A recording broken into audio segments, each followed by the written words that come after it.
This is Chandni Dinani welcoming you to magnet brains. और आज हम स्टार्ट करने वाले हैं some of the extract based questions जो कि हमारे chapter from the diary of Anne Frank पे बेस्ड है। अब एक्सट्रैक्ट बेस्ड क्वेश्चंस के लिए आपको अभी तक तो भाई इतना आ गया है समझ कि कुछ ना कुछ आपको पैराग्राफ्स दे दिए जाएंगे फ्रॉम द चैप्टर या फिर स्टैंजास फ्रॉम द पोएम, और बेस्ड ऑन दैट आपको कुछ क्वेश्चंस गिवन होंगे। तो आपको क्या करना है एग्जाम में, आपको सबसे पहले क्वेश्चन देखने हैं। You have to find the answer related to that question in that particular extract. But यहाँ पे हम क्या करने वाले हैं, हम सबसे पहले हर एक एक्सट्रैक्ट जो भी हमको गिवन है उसे बहुत ही डिटेल में समझेंगे।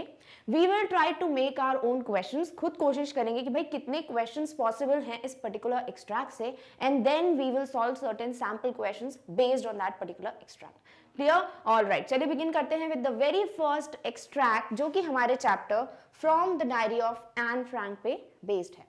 Writing in a diary is a really strange experience for someone like me. अब यहाँ पर देखो, आपको डायरेक्टली पूछ सकते हैं कि what does me stands for। तो आपको पता है कि भाई ये जो पूरा चैप्टर है ये किसका है, एन फ्रैंक की डायरी का एक्सट्रैक्ट है, राइट। यानी कि एन फ्रैंक ही जो है वो नरेटर है इस चैप्टर की, वही है who is the speaker in these lines, right. तो जहां पे भी फर्स्ट पर्सन यूज हुआ है that would definitely be N Frank, right. तो यहाँ मी बोल लीजिए या आगे और कोई भी फर्स्ट पर्सन गिवन होगा, every first person indicated here will be what, Anne Frank. Clear? तो यहाँ मी लिखा है तो ये भी क्या होगा, एन फ्रैंक। तो इस पैराग्राफ में या फिर पूरे चैप्टर में जहां पे भी फर्स्ट पर्सन गिवन होगा, वो आई हो या मी हो, that would definitely be indicating who, Anne Frank. Clear? तो यहाँ पर मी किसको इंडिकेट कर रहा है, एन फ्रैंक को, ये पूछ सकते हैं। सेकेंडली आपसे पूछ सकते हैं what was a strange experience for the speaker या फिर फॉर एन फ्रैंक, तो writing in a diary. Clear? तो दो क्वेश्चंस पॉसिबल हैं इस पर्टिकुलर लाइन में से। Not only because I have never written anything before, but also because it seems to me that later on neither I nor anyone else will be interested in the musing of the 13-year-old school girl. अब आपको देखो यहाँ पे कितनी सारे pointers given है कि मुझे ऐसा नहीं लगता कि not only because I have never written, इसलिए स्ट्रेंज एक्सपीरियंस नहीं लग रहा क्योंकि मैंने ही आज तक कभी डायरी एंट्री नहीं की है, but also because it seems to me. But उनको क्या लगता है, सीम्स टू मी यानी कि एन फ्रैंक को ऐसा लगता था कि दैट लेटर ऑन, यानी जब डायरी लिख चुके होंगे या फिर बाद में कभी कोई डायरी पढ़ेगा, neither I nor anyone else, ना तो मैं खुद और ना ही कोई और रीडर जो है इंटरेस्टेड होगा किसमें, इन द म्यूसिंग। अब म्यूसिंग क्या है ऑलरेडी हम जानते हैं फ्रॉम द चैप्टर, जो थॉट्स और फीलिंग्स हैं किसी के, उसकी बात हो रही है, of a 13-year-old school girl. यानी यहां आपसे पूछ सकते हैं कि when Anne Frank started writing in a diary she was dash years old, तो 13 years old, ठीक है। फिर आपसे पूछ सकते हैं why Anne Frank thought that it is not a good idea to write a diary.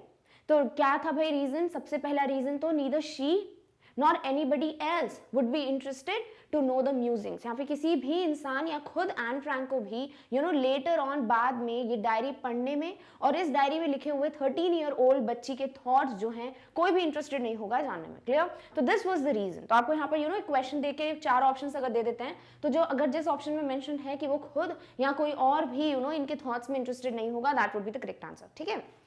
Oh well, it does not matter. I feel like writing and I have an even greater need to get all kind of things off my chest. अब यहाँ पे आपसे पूछ सकते हैं कि ये एकदम से देखो, oh well it doesn't matter, और इसके पहले की जितनी लाइंस हैं इनमें डिफरेंस क्या है, पूछ सकते हैं कि what is the contrast shown in the lines neither I nor anyone else will be interested in the musings and oh well it does not matter।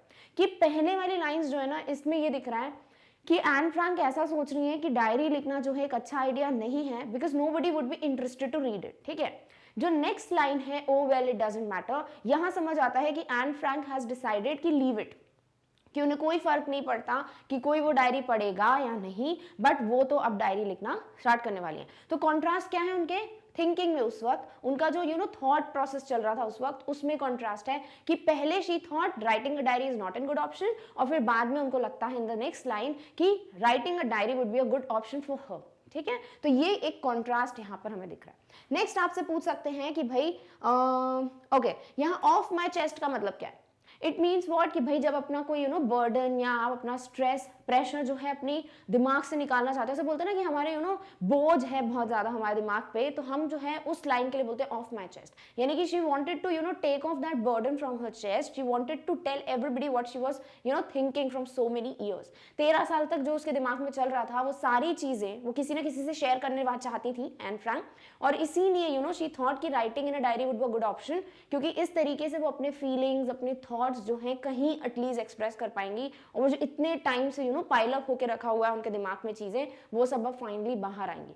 Clear? तो इस तरीके से इस एक्सट्रैक्ट में देयर आर सर्टेन क्वेश्चंस जो possible हैं। First of all कि भाई स्पीकर कौन है या नरेटर कौन है, यहाँ आई मी जो है वो किसको इंडिकेट कर रहा है। नेक्स्ट पूछ सकते हैं कि एन फ्रैंक कितने साल की थी जब उन्होंने डायरी लिखने का डिसीजन लिया, 13 ईयर ओल्ड। नेक्स्ट पूछ सकते हैं कि what is the contrast shown in the lines. First she is not sure कि मुझे डायरी राइटिंग करनी चाहिए कि नहीं, but the next moment she is like leave it, it doesn't matter.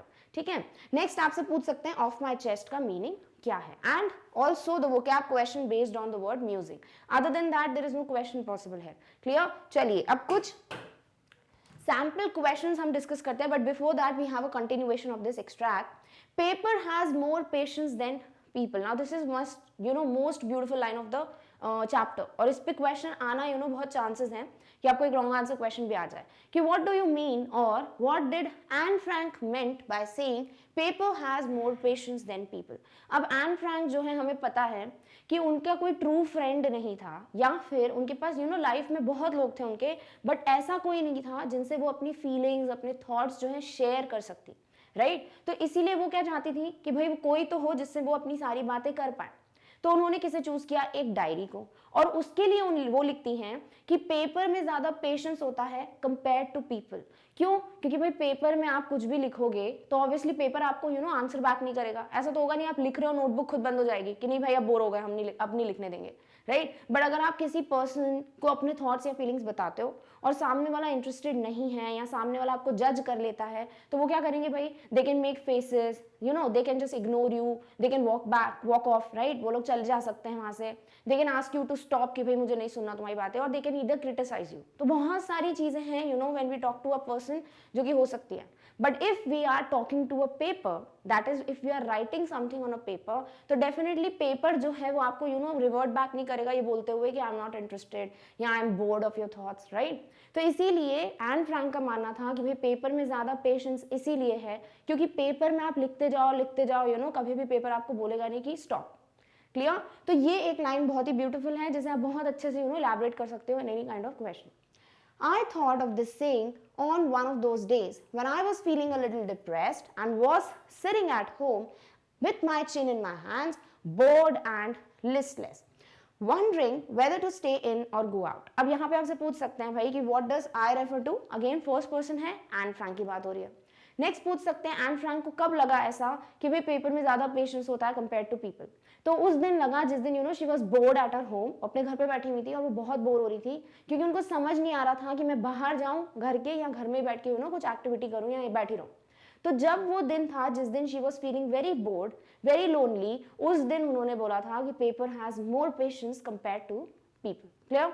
तो इसमें इतने कुछ क्वेश्चंस पॉसिबल नहीं है। इससे पूछ सकते हैं आपको कि इस लाइन का मतलब क्या है। नेक्स्ट आपसे पूछ सकते हैं पेशेंस के सिनोनिम्स एंटोनिम्स। नेक्स्ट आपसे पूछा जा सकता है कि what is the meaning of listless. ठीक है, जब उनको पता ही नहीं था भाई कि मुझे क्या करना है, she had no idea about what to do next, that is what listless means. Clear?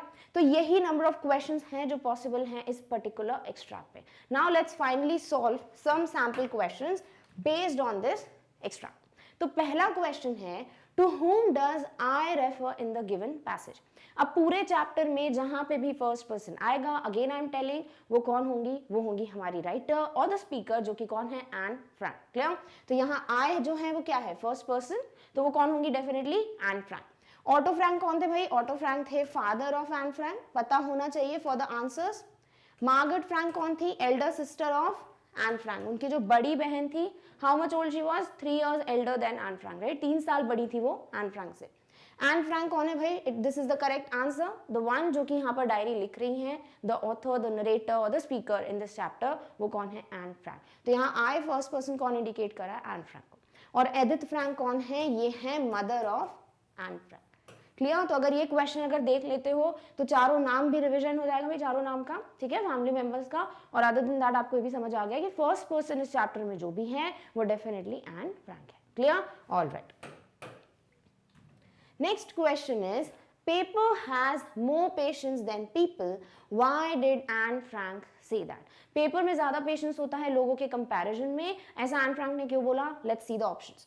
One can rely on the paper to tell secrets. अगर हमें कोई सीक्रेट शेयर करना हो तो डेफिनेटली हम एक पेपर पे रिलाय कर सकते हैं, यानी निर्भर कर सकते हैं। क्यों? क्योंकि पेपर पे आप कोई भी सीक्रेट लिखोगे तो ऐसा तो होगा नहीं कि भाई जैसे ही आप वो पेपर छोड़ के जाओगे पेपर चलते चलते किसी और के पास पहुंच जाएगा कि भाई ये सीक्रेट किसी को पता होना चाहिए, राइट? तो आप अपने सीक्रेट्स जो है पेपर पे बिल्कुल बता सकते हो, लिख सकते हो। तो definitely this is one of the options जो कि हाँ इसको सपोर्ट करता है। Next is the paper lessons carefully. अब यहाँ पर ऐसा नहीं सोचना है कि भाई पेपर के कान थोड़ी ना होते हैं तो कहाँ से सुनेगा। यहाँ पर हम एक तरीके से इमेज बना रहे हैं, एक इमेजिनेशन ला रहे हैं दिमाग में कि पेपर जो है उस पर हम कुछ भी लिखेंगे ना तो वो डेफिनेटली एक्सेप्ट करेगा, ठीक है? वो ऐसा नहीं बोलेगा I don't want to take your words. तो यहाँ हम अगर बोल रहे हैं पेपर लिसन्स केयरफुली, मतलब हम कंपेयर कर रहे हैं with the people, in comparison to people. लोग जो है वो सुनते नहीं है इतना जितना कि एक पेपर सुन लेगा आपका, ठीक है? तो डेफिनेटली ये भी एक ऑप्शन है जो इस लाइन को सपोर्ट करता है। Next, the paper does not interrupt. Very important, जब आप किसी इंसान से बात कर रहे हो डेफिनेटली वो एक इंसान क्या करता है भाई, अपना एक पॉइंट ऑफ व्यू जरूर देता है।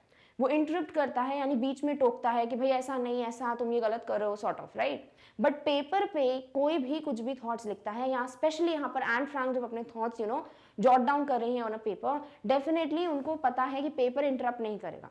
क्लियर? तो दैट ऑल्सो सजेस्ट कि हाँ पेपर में ज्यादा पेशेंस है as compare to the people. Clear? तो तीनों ही ऑप्शंस जो हैं इस लाइन को, इस स्टेटमेंट को सपोर्ट करते हैं, इसीलिए आंसर क्या हो जाएगा? All of the above. Clear? अब जब भी देखो ऑल ऑफ द अबव आता है ना क्वेश्चन में तो डेफिनेटली हमें ऐसा लगता है कि भाई सारे ऑप्शंस बिल्कुल सही होंगे, but you have to read one word carefully. एक एक वर्ड पढ़ना है ध्यान से, क्योंकि कहीं ना कहीं वो ट्रैप बिछा होता है जहां फंस जाते हो, ठीक है? तो आपको क्या करना है, आपको हर एक वर्ड बहुत ध्यान से पढ़ना है हर एक पर्टिकुलर ऑप्शन में, ताकि आपको क्लियर रहे कि भाई ऑल ऑफ द अबव सच में यहाँ पर आपकी मदद के लिए दिया है कि फंसाने के लिए दिया है। क्लियर? तो सारे ही वर्ड्स जो हम अच्छे से पढ़ चुके हैं, हर एक स्टेटमेंट को ध्यान से देख चुके हैं, और सारे स्टेटमेंट सपोर्ट करते हैं इस पर्टिकुलर स्टेटमेंट को, इसीलिए ऑल ऑफ द अबव क्या हो जाएगा हमारा करेक्ट आंसर। क्लियर? चलिए देखते हैं third question. Third is find a word that does not means the same as musing. Very important, does not लिखा हुआ है, means same नहीं लिखा, ठीक है? यानी कि does not मतलब हमें क्या चाहिए? एंटोनिम चाहिए। किसका? म्यूजिंग का। उसके लिए म्यूजिंग का मतलब पता होना चाहिए, राइट? पता है हमें म्यूजिंग मतलब किसी की फीलिंग्स, किसी के थॉट्स, राइट? अब नहीं पता म्यूजिंग का मतलब तो फिर ऑप्शंस के साथ अपन को भी खेलना पड़ेगा। कैसे?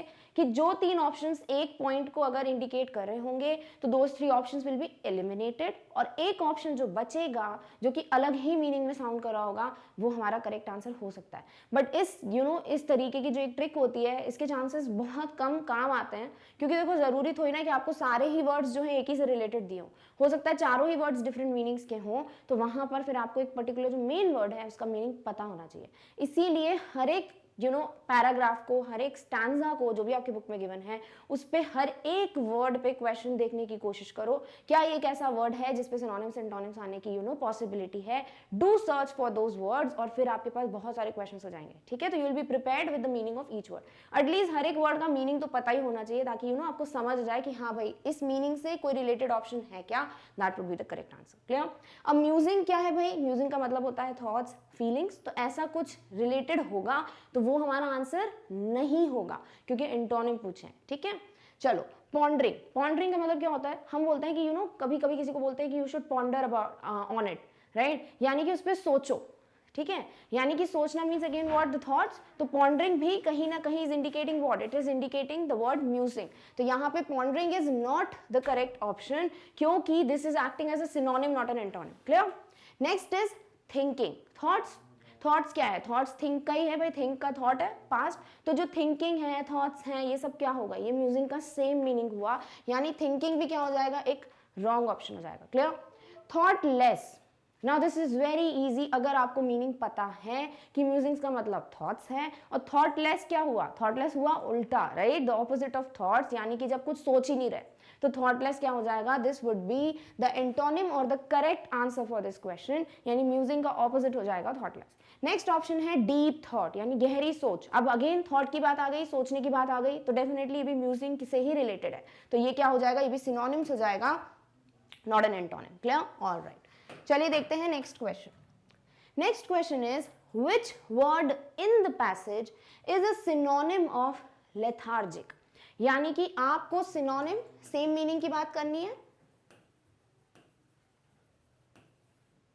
और किससे रिलेटेड, लेथार्जिक से रिलेटेड। अब लेथार्जिक क्या होता है, जब कोई बहुत थक जाता है, टायर्ड होता है, उसे हम कहते हैं लेथार्जिक। ठीक है, अब लेथार्जिक का मतलब नहीं पता तो थोड़ा डिफिकल्टी हो सकता है, but if you know the words other than the question itself, जो ऑप्शंस हैं उसकी बात अगर जानते हो तो कहीं ना कहीं यू कैन रिलेट इट। चलो ऑप्शंस के साथ देखते हैं। पहला लिखा है पेशेंस, पेशेंस यानी कि भाई धीरज, ठीक है ना, बिल्कुल टाइम लेना, अच्छे से ध्यान से सोचना, जल्दी से रिएक्ट ना करना, that is what patience means. Next is musing, musing का मतलब क्या है भाई, thoughts, feelings. Next is listless, listless यानी कि जब कुछ नहीं पता, थक चुके हैं, टायर्ड हैं, क्या करना है लाइफ में कुछ नहीं पता आगे, ठीक है, दैट इज व्हाट लिस्टलेस, यानी कि लिस्ट नहीं है हमारे पास कुछ ऑप्शंस नहीं है, हम पूरी तरीके से थक चुके हैं, we are tired of everything.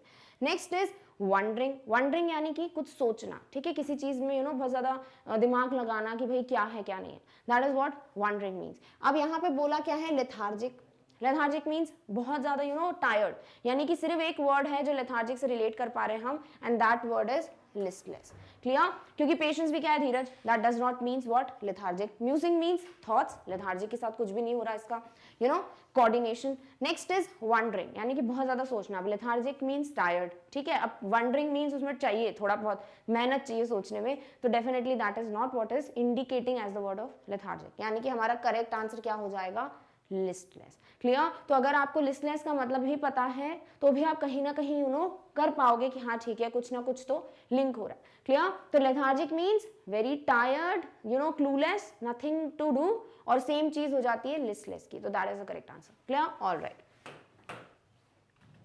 Next हमारा एक्सट्रैक्ट, यानी उस पर्टिकुलर एक्सट्रैक्ट में जो भी क्वेश्चंस पॉसिबल थे that we have already discussed, और आल्सो सैंपल क्वेश्चंस हमने सॉल्व कर लिए। Clear?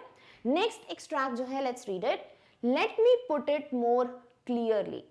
Since no one will believe that a 13-year-old girl is completely alone in the world.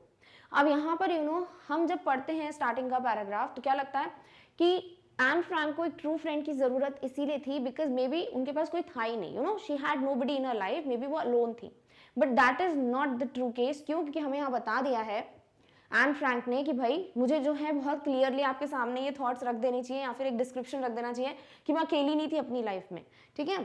क्यों? क्योंकि एक 13 ईयर ओल्ड की बच्ची जो है या कोई भी 13 ईयर ओल्ड किड होगा, that kid is so young कि अलोन बहुत कम पॉसिबिलिटी होती है कि कोई 13 साल का बच्चा जो है अकेला होगा। तो ये चीज अगर हमारे दिमाग में आती तो वो अब एन फ्रैंक क्लियर कर रही, and I am not, and she is definitely not alone. तो आपसे पूछ सकते हैं इन लाइन्स में कि was Anne Frank a alone kid in her life, और या फिर वो alone kid in her life तो नहीं बोलेंगे, ऐसे बोलेंगे was Anne Frank alone in her life, ठीक है। Did Anne Frank had any family members or was she alone? She had friends, ऐसे करके आपको ऑप्शंस दे सकते हैं। तो डेफिनेटली जिसमें लिखा है कि she was alone, that is not the correct answer। वो alone नहीं थी, वो lonely थी। एक डिफरेंस है, alone means अकेले रहना, lonely means अकेला फील करना, ठीक है। तो उनके पास बहुत लोग थे but she felt lonely। I have loving parents and a 16-year-old sister।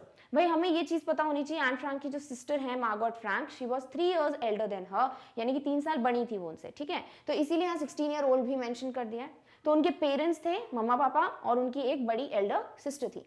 And there are about 30 people I can call friends. क्या लिखा हुआ है यहाँ पर कि भाई इसके अलावा 30 लोग और हैं, 30 लोग और हैं जिन्हें मैं अपना फ्रेंड्स बुला सकती हूँ, ठीक है। ऐसा क्यों लिखा, पूछ सकते हैं कि why did Anne Frank say that she can call these 30 people as her friends, यानी कैन क्यों लगा दिया, यानी बोल सकती हैं, इसका मतलब बोलती नहीं है।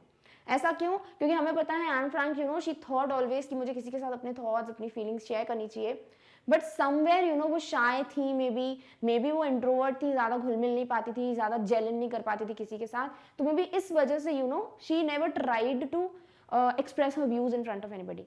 एक ये रीजन हो सकता है। दूसरा रीजन ये हो सकता है कि मे बी एन फ्रैंक जो है उनको कोई ऐसा चाहिए था जो उनकी बातें सारी ध्यान से सुने, और उनको लगता था कि एक 13 साल की बच्ची की बातें कौन सुनना पसंद करेगा, ठीक है। तो ये 30 पीपल को वो बोल सकती थी फ्रेंड्स, बट वो उनके फ्रेंड्स थे नहीं। Clear? I have a family loving aunts and a good home. उनकी फैमिली भी है, उनके पास बहुत अच्छे प्यार करने वाली आंट्स हैं, मे बी चाची या मासी जिनकी भी बात हो रही है, और बहुत अच्छा एक घर भी है।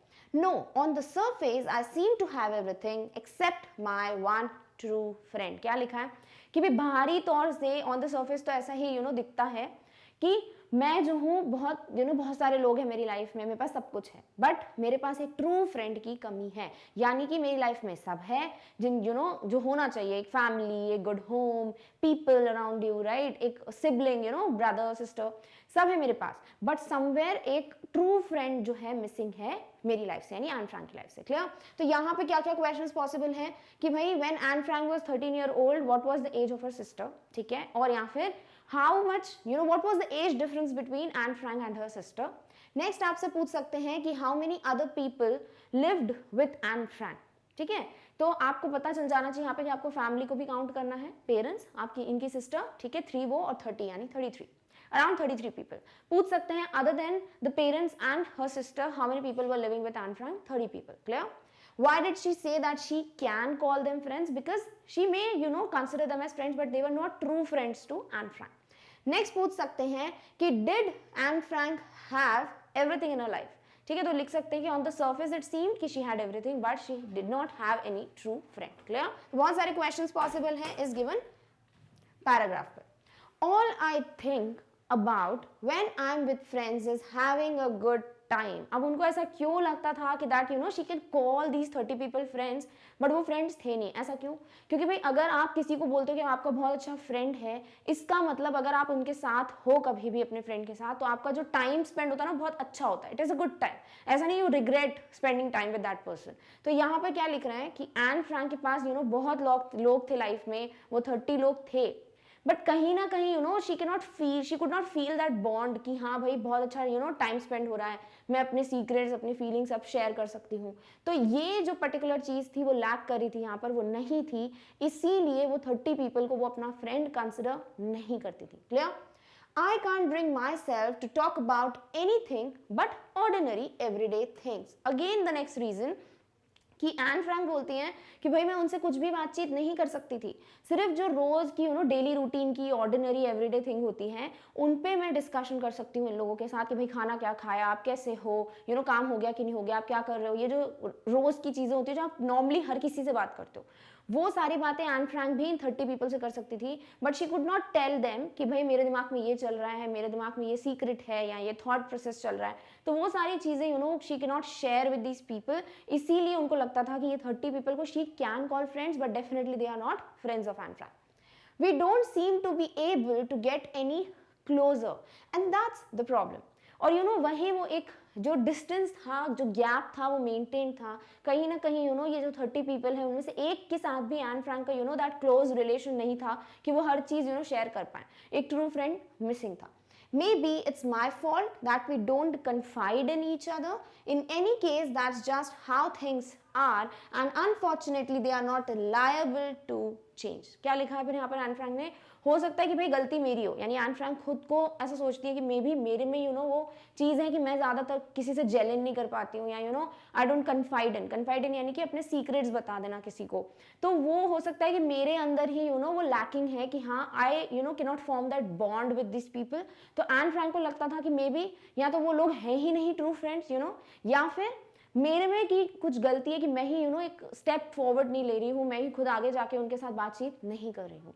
बट कुछ भी हो, एन फ्रैंक बोलती है कोई भी रीजन हो, बट डेफिनेटली ये कुछ जो चीज़ें हैं ना वो अनफॉर्चुनेटली चेंज नहीं होंगी। अनफॉर्चुनेटली यानी जब बैड लक की बात करते हो, नॉट लकीली, तो ये चीज़ें जो हैं चेंज नहीं होने वाली हैं। This is why I have started the diary, और यही एक पर्टिकुलर रीजन है कि भाई चीजें चेंज नहीं होंगी, ट्रू फ्रेंड इनमें से तो कोई मेरा है नहीं, और मुझे अपनी फीलिंग्स अपने थॉट शेयर डेफिनेटली करने हैं। इसीलिए एन फ्रैंक ने डिसीजन लिया कि now I have to start writing a diary. Clear? तो अब आपके पास इस एक्सट्रैक्ट में बहुत डायरेक्ट क्वेश्चंस आ सकते हैं कि what are the reasons why Anne Frank thought कि उनके पास कोई ट्रू फ्रेंड नहीं है। तो बहुत सारे रीजंस यहाँ पे गिवन है। नेक्स्ट आपसे पूछ सकते हैं कन्फाइड इन का मतलब क्या है, to tell someone your secrets. Next आपसे पूछ सकते हैं अनफॉर्चुनेटली के वो कैप क्वेश्चंस, बहुत ईजी है। अनफॉर्चुनेट यानी कि भाई जो लकी नहीं है, ठीक है, तो आप इसका ऑपोजिट क्या बोलोगे, फॉर्चुनेटली, लकीली, ठीक है, ये क्वेश्चन पूछ सकते हैं आपसे। नेक्स्ट आपसे पूछ सकते हैं कि what was the reason for Anne Frank to start writing a diary. तो बहुत सारे रीजंस गिवन है, because she had no true friend, because she thought that she could not confide in with other people, या फिर आप पूछ सकते हो she could not get closer to anyone of those 30 people. ठीक है, तो बहुत सारे रीजंस हैं, डेफिनेटली डायरेक्ट क्वेश्चंस हैं। ज्यादातर यहाँ पे वोकैब क्वेश्चंस ही आपको पॉसिबल हैं कि ये किसी वर्ड का मीनिंग पूछ लें, सिनोनिम्स पूछ लें, एंटोनिम्स पूछ लें, and these are only questions which are possible on this extract. चलिए अब कुछ क्वेश्चंस जो हैं इस पे सॉल्व करते हैं। So very first question is why was Anne Frank disturbed even when she had loving parents, relatives and friends. N Frank के पास सब था, ठीक है, एक बहुत अच्छी फैमिली थी, एक बहुत अच्छा घर था, रिलेटिव्स थे, फ्रेंड्स थे, बट फिर भी she felt what, disturbed. Disturbed का मतलब कि शी फेल्ट कि कुछ तो गड़बड़ है, ठीक है, यानी कि शी वॉज लोनली और she was feeling very depressed, sad. ऐसे क्यों? क्योंकि उनके पास कोई ट्रू फ्रेंड नहीं था। चलिए ऑप्शंस देखते हैं। Because she was ill treated, ऐसा कुछ था क्या कि उनको बहुत बुली किया जाता था या फिर बुरा व्यवहार किया जाता था? ऐसा डेफिनेटली नहीं है, तो this is wrong option. Because nobody could understand her language, ऐसा कुछ था कि भाई किसी को भी उनकी लैंग्वेज समझ नहीं आती थी? Definitely not. Because she had no true friend, बिल्कुल definitely this is the correct answer कि एन फ्रैंक के पास कोई ट्रू फ्रेंड नहीं था। फ्रेंड्स थे बट एक पर्टिकुलर जो ट्रू फ्रेंड है, नहीं बेस्ट फ्रेंड, ठीक है, एक बेस्ट फ्रेंड नहीं था कोई, इसीलिए शी फेल्ट डिजेक्टेड, सैड और depressed. Clear? Because she had many friends, ये तो भैया सपोर्ट में हो जाता, तो this is definitely not the answer, यानी सी जो ऑप्शन है, जो थर्ड ऑप्शन है, this is the correct answer for this particular question. Clear? Alright, चलिए देखते हैं next question. Why did Anne decide to write a diary? अब आपको बहुत सारे रीजंस मिल चुके हैं पैसेज में, अब आपको जो भी रीजन यहाँ पे मिलता है which indicates the correct answer, वो हो जाएगा आपका करेक्ट ऑप्शन। क्लियर? तो क्या रीजंस है कि एन ने डिसाइड किया कि भी मुझे डायरी लिखनी है? शी फेल्ट लोनली, क्या उनको बिल्कुल अकेला फील होता था? बिल्कुल डेफिनेटली, और ये एक ऑप्शन है। She could not confide in anyone, यानी वो किसी से भी अपने सीक्रेट्स शेयर नहीं कर पाती थी, यानी ज्यादातर किसी से वो क्लोज बॉन्ड फॉर्म नहीं कर पाती थी, तो yes this is the correct option. She wanted a true friend to discuss her thoughts. उनको एक ट्रू फ्रेंड, एक बेस्ट फ्रेंड की जरूरत थी जिसके साथ वो अपने थॉट्स, अपने फीलिंग्स, अपने म्यूजिंग्स शेयर कर सकें। Definitely this is also the correct option, यानी ऑल ऑफ द अबव क्या हो जाएगा आपका करेक्ट फोर्थ ऑप्शन। क्लियर? यानी कि दिस इज द आंसर कि तीनों ही जो रीजंस हैं वो कहीं ना कहीं इंडिकेट करते हैं कि डेफिनेटली एन फ्रैंक को एक ट्रू फ्रेंड की जरूरत थी। She felt lonely, she felt sad, और she could not confide in anyone, और इसीलिए she thought कि भाई writing a diary would be a great idea. Clear? All right. Next is find the word that does not means. भाई ध्यान से देखना है, यहाँ पर does not लिखा है, यानी हमें क्या चाहिए? हमें चाहिए एक एंटोनिम, विलोम शब्द चाहिए। ठीक है, तो आपको कौन सा वर्ड ढूंढना है जिसका मतलब नहीं है does not means the same as unfortunately? Unfortunately जैसा सेम मीनिंग नहीं है, तो पहला ऑप्शन है अनहैप्पीली। अनफॉर्चुनेट मतलब जो अच्छा नहीं है, नेगेटिव सेंस में बात कर रहे हो। अनहैप्पीली भी मतलब क्या है? जिसके बारे में खुशी नहीं हो रही। तो ये क्या है? ये सिनोनिम हो जाएगा, ना कि एंटोनिम, तो this is what the wrong option.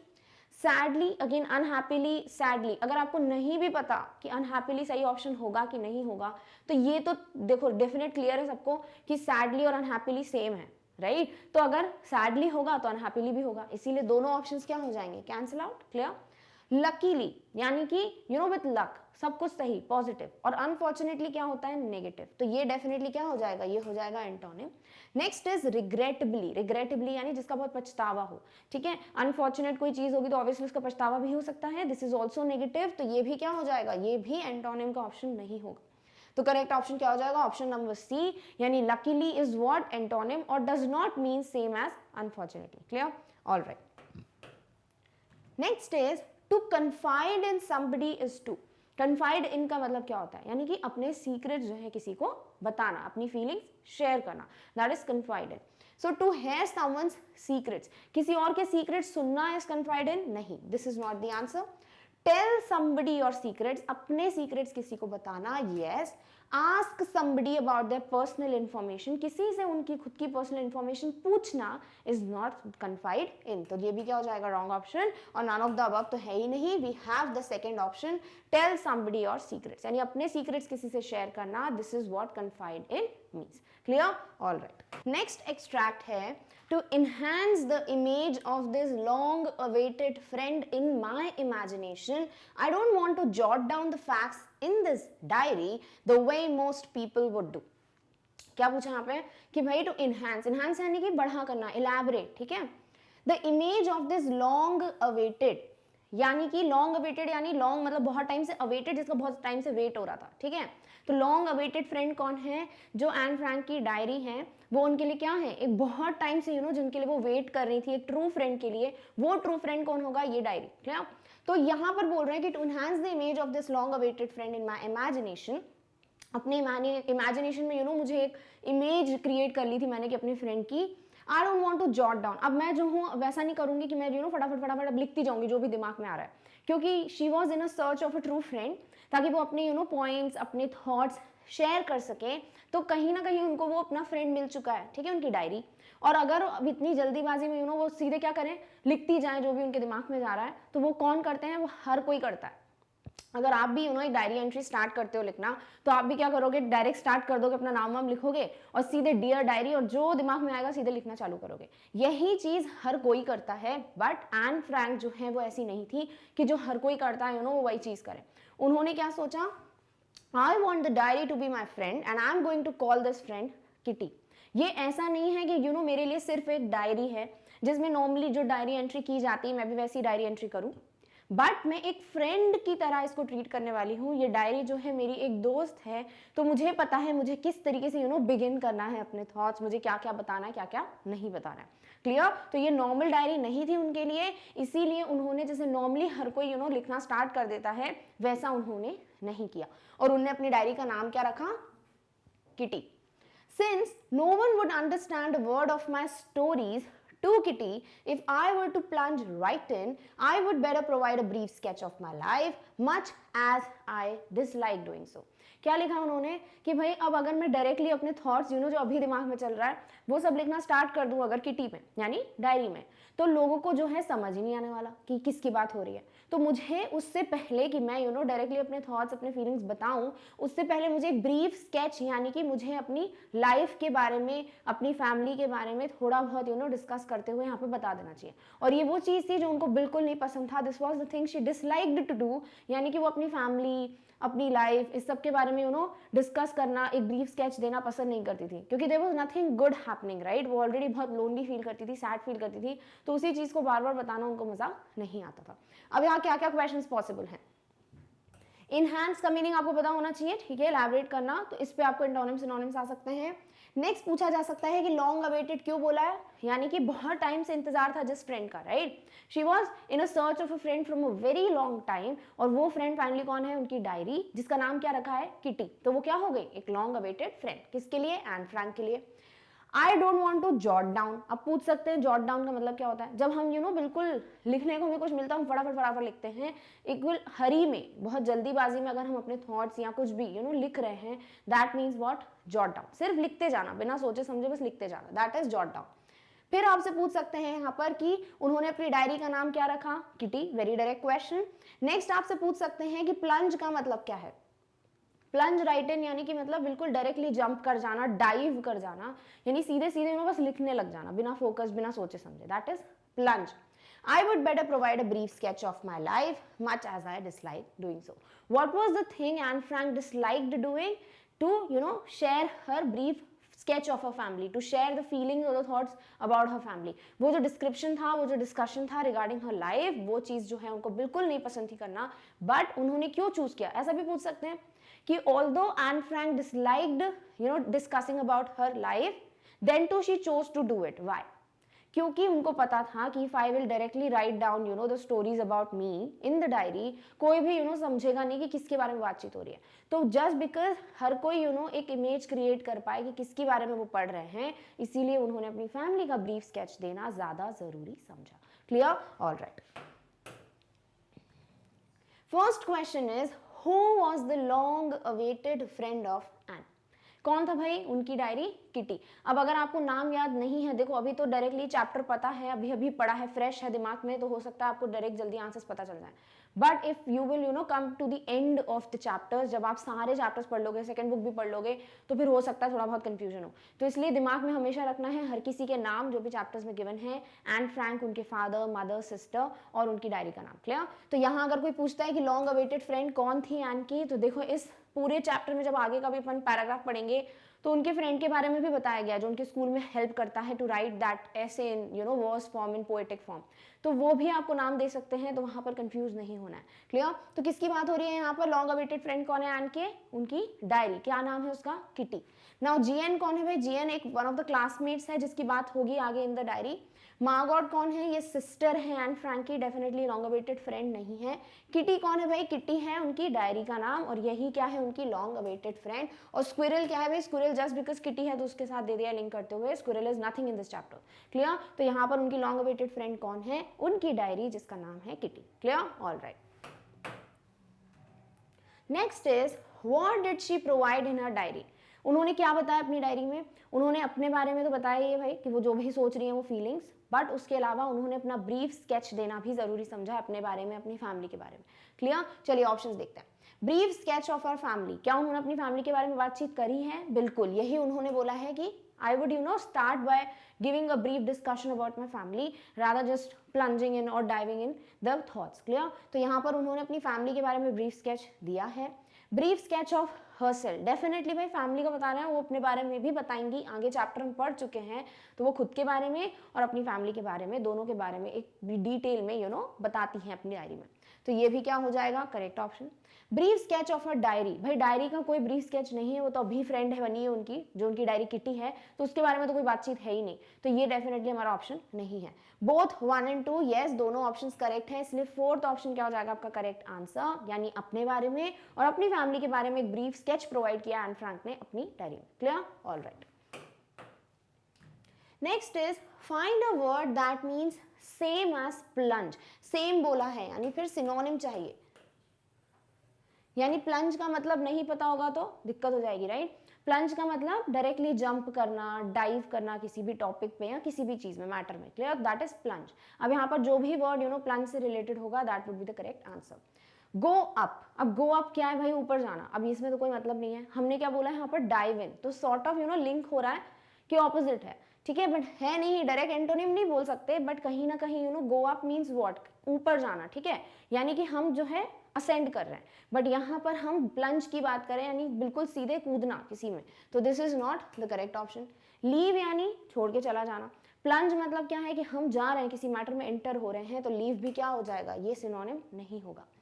अपराइज, अब गो अप नहीं है आंसर, तो अपराइज भी नहीं होगा। अपराइज यानी अगेन असेंड की बात हो रही है, ऊपर जाने की बात हो रही है, तो this is also wrong option. Dive, yes dive is the correct answer, यानी कि जब किसी चीज में हम जाते हैं, किसी मैटर में कूद रहे हैं, जंप कर रहे हैं, डायरेक्टली किसी पॉइंट पे आ जाते हैं, दैट इज व्हाट? प्लंज और डाइव। तो इसलिए फोर्थ ऑप्शन क्या हो जाएगा आपका correct answer. Clear? All right.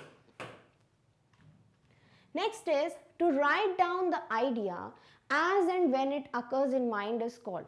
अगर जैसे ही हमारे दिमाग में कोई आइडिया आता है, बिल्कुल उसी वक्त अगर हम उस चीज को लिख लेते हैं, तो उसे क्या कहते हैं? First is awaited. अवेटेड का मतलब जो बहुत टाइम से जिसका इंतजार कर रहे थे हम, अवेटेड मीन्स दैट, ठीक है, वो waiting for someone, that is awaited. तो डेफिनेटली ये लिखने के बारे में बात नहीं कर रहा है।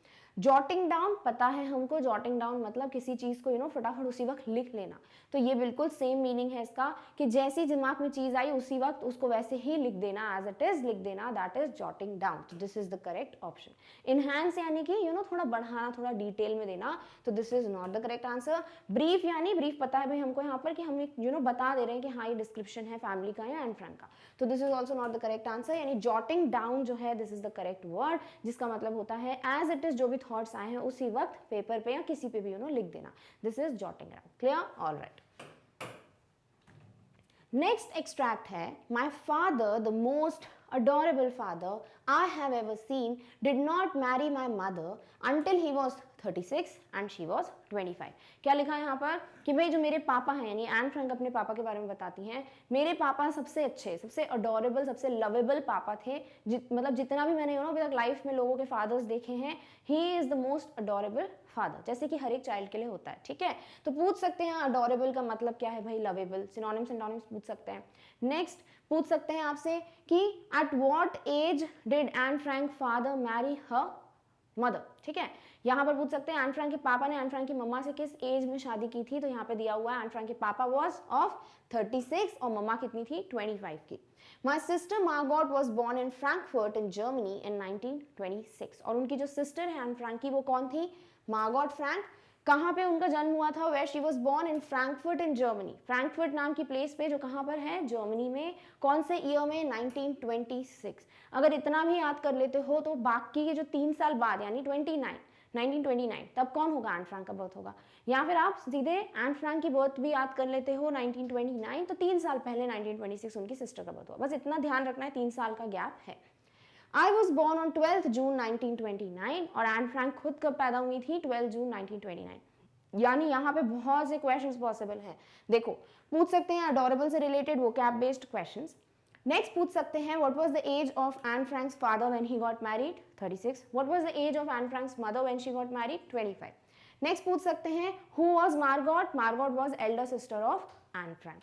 When was Margot born, 1926। Where she was born, Frankfurt Germany. Where was Anne Frank born, again वही जगह तो वही सेम रहने वाली है, फ्रैंकफर्ट जर्मनी। कब पैदा हुई थी, 12 जून 1929। यानी यहाँ पे बहुत से क्वेश्चंस हैं जो पॉसिबल हैं। Clear. Next, I lived in Frankfurt until I was 4, और एन फ्रैंक जो है कितनी एज तक, यानी वो कितने साल की थी जब तक वो फ्रैंकफर्ट में रही, 4 साल तक की एज, यानी when she was until she was 4 years old, जब तक वो 4 साल की हुई थी, till then she was living in Frankfurt. तो वन मोर क्वेश्चन है पॉसिबल। क्लियर कि एज क्या थी भाई एन फ्रैंक की जब वो फ्रैंकफर्ट में थी, जितने साल तक, तो 4 साल।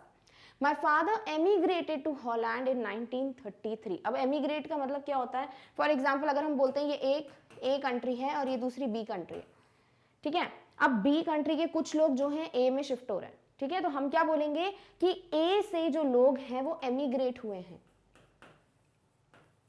और ये लोग ए में गए हैं ना, बी से एमिग्रेट हुए हैं, और जो लोग ए कंट्री में गए हैं वहां के लिए ये लोग क्या हैं, ये इमिग्रेंट्स हैं, यानी ये इमिग्रेट हो क्या है। क्लियर। तो आप इस तरीके से ध्यान रख सकते हो, E for emigrate, E for exit, ठीक है, यानी कि अपनी जगह से एग्जिट ले लेना, अपनी कंट्री से दूसरी कंट्री में चले जाना। तो अपनी कंट्री के लिए हम क्या हो गए, हम एमिग्रेट करके चले गए, और दूसरी कंट्री जहां हम एंटर हो रहे हैं वहां के लिए हम क्या हो गए, हम इमिग्रेंट्स हो गए, हम इमिग्रेट करके आए। ठीक है, तो जब यहाँ बात हो रही है कि माय फादर एमिग्रेटेड टू हॉलैंड, यानी कि वो फ्रैंकफर्ट से एमिग्रेट होकर गए, वो जर्मनी फ्रैंकफर्ट को छोड़कर कहाँ चले गए, हॉलैंड में, तो वो क्या हो गया, एमिग्रेट। क्लियर। कहाँ गए, हॉलैंड गए। किस ईयर में, 1933 में। क्लियर। तो इससे भी समझ आ रहा है कि भाई 29 में किसका बर्न हुआ था, एन फ्रैंक का बर्थ हुआ था, और फिर 33 तक she was living with her family. Next, my mother Edith Hollander Frank went with him to Holland in September, और उनकी जो मम्मा है वो भी हॉलैंड कब चली गई, उसी ईयर में, मंथ ऑफ सितंबर में। while Margot and I was sent to Aachen to stay with our grandmother, और जो उनकी एल्डर सिस्टर है मार्गॉट, और खुद एन फ्रैंक जो है वो कहाँ चली गई थी, आचन में चली गई थी रहने के लिए। वहाँ कौन रहता था, इनकी ग्रैंडमदर। क्लियर। तो बहुत सारे क्वेश्चंस पॉसिबल हैं। In which year did Anne Frank father immigrate to Holland, 1933। ठीक है, यहाँ पे पूछ सकते हैं to which country did Anne Frank's father shift, Holland. Next आपसे पूछ सकते हैं in which month did Anne Frank mother went to Holland, September month. Where was Anne Frank and her sister living when their parents went to Holland, they were living in Aachen, with whom they were living, with their grandmother। तो बहुत सारे question यहाँ पे possible हैं। वो cab based questions I think just 2 हैं, एक adorable का आपको पूछ सकते हैं, एक एमिग्रेटेड का पूछ सकते हैं। अदर देन दैट सारे ही वर्ड्स बहुत नॉर्मल हैं, तो क्वेश्चंस डायरेक्ट हैं। ठीक है, तो ये सारा जो डेटा है वो आपको लॉन्ग आंसर्स के लिए काम आने वाला है, तो उसके लिए तो आपको याद करना ही पड़ेगा। You should be aware of each and every date and year और द सिटी जहाँ की भी बात हुई है, so that you can just बता सकते हो आप ये सारे वर्ड्स को अपने आंसर में, ताकि एग्जामिनर इज श्योर कि हाँ आपने पढ़ा है। Clear. All right. First is when and where was Anne Frank born. When मतलब कब, वेयर यानी प्लेस कहाँ। तो एन फ्रैंक कब बॉर्न हुई थी? 12 जून 1929। कहाँ पर? फ्रैंकफर्ट जर्मनी में। ठीक है, तो व्हेन और वेयर। तो बोला है फ्रैंकफर्ट में, डेफिनेटली फ्रैंकफर्ट में उनका बर्थ हुआ था। जर्मनी में, यस, ऑन 12 जून 1929। क्या ये बर्थ डेट सही है? बिल्कुल सही है। तो ऑल ऑफ द अबव क्या हो जाएगा इसका आंसर, यानी कि वो 12 जून 1929 फ्रैंकफर्ट जर्मनी में पैदा हुई थी। और ये तीनों ही ऑप्शंस वो चीज बताते हैं, तो ये करेक्ट ऑप्शन हो जाएगा all of the above. Clear? All right. Next is with whom was Anne and her sister Margot staying with in Aachen। हमें पता है भाई एन फ्रैंक किसके साथ रह रही थी? अपनी ग्रैंड मदर के साथ रह रही थी। तो जो भी ऑप्शन है ये रहा आपका सेकंड ऑप्शन, ग्रैंड मदर। तो ग्रैंड फादर, आंट, अंकल क्या हो गए? तीनों ही wrong options. Grandmother is the correct answer, जो कि बता रहा है yes, Anne and her sister lived with their grandmother in Aachen. Clear? All right. Next is find out the opposite of immigrated used in the passage. अब ये बहुत direct question है, right, कि इमिग्रेट जैसा word एक ही दिख रहा है, एमिग्रेट, राइट। तो आपको ये पता होना चाहिए इमिग्रेशन का एमिग्रेशन, इमिग्रेट का एमिग्रेट, सेम चीज है। ठीक है, बस अगर कंफ्यूजन होता है कि किसका मतलब होता है एग्जिट करना अपनी जगह से, तो E for exit, E for emigrate ऐसे याद रख सकते हो। यानी अपनी जगह से जब आप कहीं जाते हो तो आप अपनी जगह से एमिग्रेट हो रहे हो, और जिस कंट्री में या जिस भी जगह पे आप शिफ्ट हो रहे हो, for that you are immigrated. Clear? तो एमिग्रेट, इमिग्रेट का ऑपोजिट क्या हो जाएगा?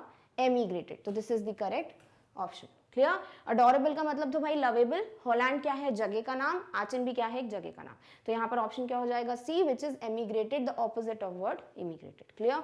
All right. Next is choose the word which means the same as inspiring, great affection or delight। यानी कि अगर किसी के लिए आपको बहुत ज़्यादा अटैचमेंट होती है, you have that affection, that delight, बहुत अच्छा लगता है किसी के साथ, तो वो उसके लिए एक वर्ड क्या यूज़ किया गया है इस पैसेज में? लवेबल। लवेबल मतलब ऑब्वियसली ग्रेट अफेक्शन, किसी के लिए you are affectionate for that person, कि आप किसी को बहुत पसंद करते हो। तो यस, लवेबल इज समथिंग जो रिलेट कर रहा है इस मीनिंग से। Adorable, yes, adorable is the word जो कि पैसेज में गिवन है, जो एन फ्रैंक ने अपने पापा के लिए यूज किया है, कि she is very much happy और she is very much affectionate towards her father. तो yes, adorable is also the one जो कि इसको लिंक कर रहा है। Next, hateful. हेटफुल तो भैया ऑपोजिट हो जाना चाहिए, when you do not feel great affection for someone, तो this is the opposite of the meaning. So answer क्या हो जाएगा? 1 and 2, both 1 and 2 is the correct option. Clear? तो अडोरेबल का एक वर्ड आपको मिल भी गया, लवेबल, और दोनों का ही मतलब क्या है? जब आप किसी से बहुत ज्यादा आपके लिए कोई बहुत ज्यादा आपके लिए प्यारा होता है, लवेबल होता है, that is what the word adorable means. Clear? All right. Next जो एक्सट्रैक्ट है, that is that evening after I had finished the rest of my homework the note about the essay caught my eye. अब इसके पहले हमको पता है कि भाई एक स्कूल का सीन होता है, राइट, जहां पर ये बताते हैं कि भाई स्कूल में सब लोग डिस्कस कर रहे थे कि कौन रहेगा कौन नहीं रहेगा इन द नेक्स्ट क्लास। और उस वक्त जो है वो उनके एक टीचर है मिस्टर कीसिंग, जिनकी क्लास में उन्हें बहुत बातें करती हैं। एन फ्रैंक की आदत है, शी इज़ वेरी टॉकेटिव और वो बहुत ज़्यादा बात करती हैं। तो उनकी जो सर हैं, जो मिस्टर कीसिंग, वो उनको एक पनिशमेंट देते हैं कि भाई चैटर बॉक्स पे एक ऐसे लिख के आओ। ठीक है, और इसके बाद क्या होता है वो हमें इस इंस्टेंस में गिवन है कि उस इवनिंग यानी उस दिन, जिस दिन उनको ये बोल सकते हो पनिशमेंट मिली थी, after I had finish the rest of my homework, यानी कि जो बाकी का मुझे होमवर्क मिला था, अकेडमिक्स का जो भी होमवर्क था, वो सब जब मैं खत्म कर चुकी थी, उसके बाद the note about the essay caught my eye. तो जिस नोट में वो ऐसे के बारे में लिखा हुआ था कि आपको पनिशमेंट मिली है, उससे क्या हुआ? That cot my eye. तो क्या लिखा हुआ है यहाँ पर कि ये जो कॉट माई आई का मतलब क्या है? इसका मतलब होता है जब कोई चीज आपका अटेंशन ग्रैब कर लेती है। फॉर एग्जाम्पल, जैसे मैंने एनसीईआरटी सॉल्यूशन में मैं आपको एग्जाम्पल दिया था कि when I am going to market, ठीक है, मैं मार्केट गई हूँ और वहां पर कुछ बहुत ब्यूटीफुल सा कोई पर्स दिख जाता है, तो वो ऐसा होता है ना कि चलते चलते एक चीज होती है जो बहुत ब्यूटीफुल सी दिख जाती है आपको और आपका अटेंशन पूरा वहां चला जाता है। This means what? That purse caught my eye, यानी that purse caught my attention. ठीक है, तो यहाँ पर वो जो नोट था ऐसे की पनिशमेंट के बारे में, that cot the attention of Anne Frank. I began thinking about the subject while chewing the tip of my fountain pen. और यहाँ पर बोल रहे हैं कि भाई जैसे ही मैंने देखा, अरे मेरे को चैटर बॉक्स पे ऐसे लिखना है, तो एन फ्रैंक जो है बैठ के सोचने लगी, राइट, कि मुझे ऐसे में क्या क्या पॉइंट्स लिखने चाहिए। और वो क्या कर रही थी उस वक्त? She was chewing the tip of her fountain pen. जो इंक पेन होता है, फाउंटेन पेन होता है, उसका जो टिप था वो जो है वो च्यू करते हुए, चबाते हुए उस ऐसे के बारे में सोच रही थी। ज्यादातर लोगों की हैबिट होती है पेंसिल चबाते हैं, पेन चबाते हैं when they are in deep thought, right, thinking about something. तो यहाँ पर एन फ्रैंक भी अपने फाउंटेन पेन को च्यू कर रही थी, चबा रही थी when she was thinking about the topic chatterbox. Anyone could ramble on and leave big spaces between the words. अब ये बोल रही है कि कोई भी जो है they can ramble on. What is ramble on? यानी विदाउट फोकस बस लिखते जाना, बिना सोचे समझे किसी भी पॉइंट पे लिखते जाना, वो चीज कोई भी कर सकता है।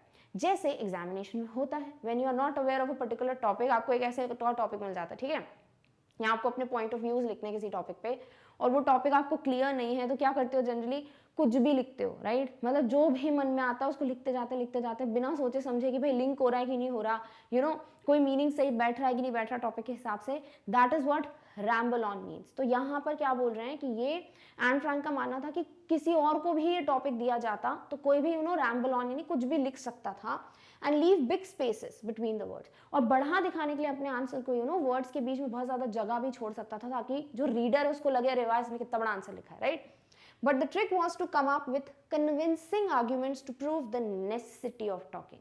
But Anne Frank का मानना था कि भाई सही तरीका जो है ऐसे को लिखने का वो ये है कि मुझे बहुत सारे कन्विंसिंग आर्ग्यूमेंट्स लिखने पड़ेंगे इस ऐसे में, यानी कि मुझे ऐसे कुछ थॉट्स या ऐसे कुछ पॉइंट्स लिखने पड़ेंगे जिससे रीडर यानी मिस्टर कीसिंग को ये समझ आ जाए या वो कन्विंस हो जाएं कि हाँ भाई डेफिनेटली जो नेसेसिटी है ऑफ टॉकिंग वो उनको समझ आए, यानी कि बात करना ज़रूरी है, वो चीज़ जो है वो अपने टीचर को समझाना चाहती थी by providing some convincing arguments. तो यहाँ हमसे क्या पूछा जा सकता है, देखो कि what caught the eye of या what caught the attention of Anne Frank, the note about the essay.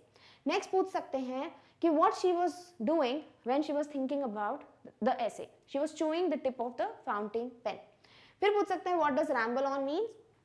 Without focus कुछ भी लिखते जाना, ठीक है, writing anything without even thinking about it, without focusing on the topic, and leave big spaces between the words. But the trick was, what was the trick to write a proper essay according to Anne Frank? To come up with convincing arguments. फिर convincing से related आपको vocab questions आ सकते हैं। Next पूछ सकते हैं कि what she wanted to prove. Anne Frank wanted to prove the necessity of talking. Clear? तो बहुत से questions हैं. Every question I think is a direct question except the vocab based questions. तो अगर आपको ramble on, caught my eye और convincing इनका मतलब पता है तो I think you are ready for the questions जो भी इस paragraph पे based आ सकते हैं. Clear? All right. I thought and suddenly I had an idea. और एन फ्रैंक जो है सोच ही रही थी अपने मतलब ऐसे के बारे में और एकदम से उनको एक आइडिया आया। तो यहाँ सडनली वर्ड जो है इस पे भी आपको वोकैब बेस्ड क्वेश्चंस आ सकते हैं। ऐसा नहीं सडनली बहुत इजी सा वर्ड है, बट इस पे रिलेटेड भी देखो कुछ भी आ सकता है। आपको हो सकता है कि बहुत डिफिकल्ट सा कोई एंटोनिम सिनोनिम दे दें, तो you should be ready with the meaning and with the word. Next, I wrote the 3 pages. फिर पूछ सकते हैं how many pages did Anne Frank write on the essay? 3 pages, ठीक है। तो 3 पेज उन्होंने लिख लिए थे टॉपिक चैटर बॉक्स पे। Mister Keesing had assigned me and was satisfied. Mister Keesing ने उनको क्या दिया था? असाइन मतलब कोई टॉपिक उनको दिया गया था कि आपको इस टॉपिक पे अपने थॉट्स लिखने हैं। तो असाइंड वर्ड के भी वोकैब क्वेश्चंस आ सकते हैं। I argued that talking is a student's trait and that I would do my best to keep it under control. और उन्होंने क्या बोला? उन्होंने उसमें लिख के दिया था कि उन्होंने आर्ग्यू किया था, ठीक है, एक तरीके से डिबेट चल रहा था उनका उस ऐसे में। क्या था वो? कि टॉकिंग जो है एक स्टूडेंट का ट्रेट है। ट्रेट मतलब कैरेक्टर, यानी कि पर्सनालिटी की चीज है स्टूडेंट्स की, बच्चों की। वो क्या होता है? बातचीत करना। And that I would do my best to keep it under control. फिर पूछ सकते हैं कि what solution did Anne Frank come up with in the essay? She promised that she would try her best to control this habit. यानी वो अपनी जो बात करने की हैबिट है उसे कंट्रोल कर सकती हैं। इसके लिए उन्होंने बोल सकते हो एक तरीके से सोल्यूशन दिया था अपने ऐसे में कि हाँ मैं प्रॉमिस करती हूँ ये कोशिश मैं करूंगी। But that I would never be able to curse myself of the habit, cure myself of the habit, since my mother talked as much as I did, if not more.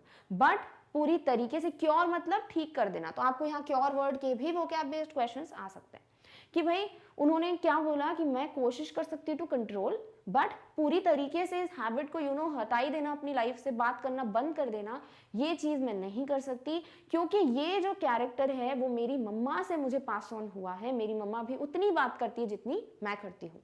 And that there is not much you can do about inherited traits. और यहाँ बहुत ही प्यारा convincing argument उन्होंने दिया कि आप inherited traits को change नहीं कर सकते हो। For example, if I look like my mother, मैं अपनी मम्मा की तरह दिखती हूँ तो मैं चेंज नहीं कर सकती, राइट? कि हाँ मुझे अपनी मम्मा की तरह नहीं दिखना। तो ये चीज क्यों? क्योंकि एक इनहेरिटेड ट्रेट है, जेनेटिक कैरेक्टर है। अगर मैं अपनी मम्मा की तरह बोलती हूँ, वॉक करती हूँ, तो ये सारी चीजें इनहेरिटेड हैं, जेनेटिक हैं, तो मैं उसे क्योर नहीं कर सकती, हटा नहीं सकती, राइट, हमेशा के लिए अपनी लाइफ से। तो सेम चीज यहाँ एन फ्रैंक बोलती है कि बातचीत करना मेरी मम्मा से मुझे आया है, एज ए जेनेटिक कैरेक्टर, वो भी बहुत बात करती हैं, तो इसीलिए मैं इसे 100% हटा तो नहीं सकती अपनी लाइफ से, I can not cure it, but definitely I can control my self. तो आपसे यहाँ डायरेक्टली क्या पूछ सकते हैं? How many pages N Frank write on the essay on the topic, sorry, chatterbox 3 pages। फिर पूछ सकते हैं what is the other word for assigned, या फिर assigned का ही कोई मीनिंग दे दें आपको, जैसे given, ठीक है, और आपको बोल दें कि which word means the same as assigned in the extract या in the paragraph, तो as given तो assigned हो जाएगा। नेक्स्ट पूछ सकते हैं कि trait का मतलब क्या है? trait means कैरेक्टर, ठीक है, क्या ट्रेट बताया उन्होंने, स्टूडेंट का क्या ट्रेट होता है? बात करना, टॉकिंग। नेक्स्ट आपसे पूछ सकते हैं what did Anne Frank promise to control herself, what did what was the convincing argument put forward by Anne Frank. ये पूछ सकते हैं कि क्या वो कन्विंसिंग आर्ग्यूमेंट था जो अपने ऐसे में एन फ्रैंक ने सामने रखा कि this is an inherited trait, talking was an inherited trait, her mother also talked as much as she did। तो ये सारे जो आपको क्वेश्चंस हैं पॉसिबल, वो मैंने आपको बता दिया। क्लियर? चलिए अब देखते हैं इस पे बेस्ड कुछ sample questions.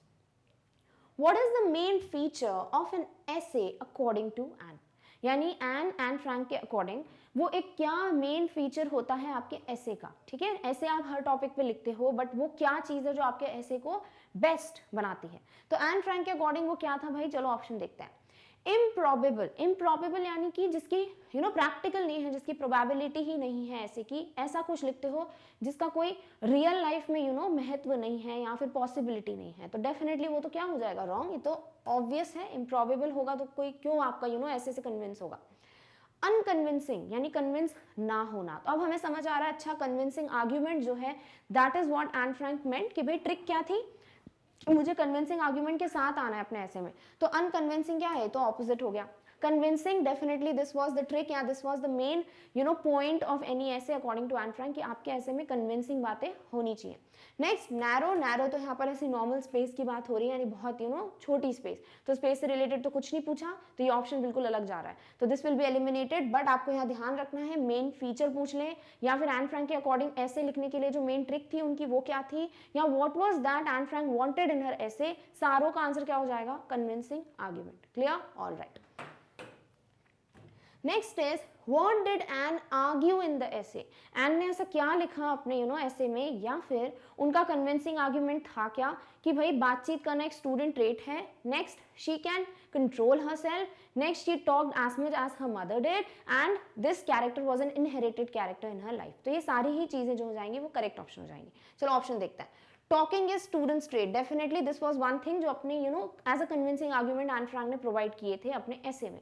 Next, she got it from her mother, बिल्कुल इनहेरिटेड कैरेक्टर की बात हो रही है, तो this is also the correct option. And can try to control but can not cure her habit of talking, Anne Frank control कर सकती थी बट क्योर नहीं कर सकती, ठीक नहीं कर सकती थी कंप्लीटली, तो this is also the correct option, यानी ऑल ऑफ द अबव क्या हो जाएगा आपका करेक्ट ऑप्शन।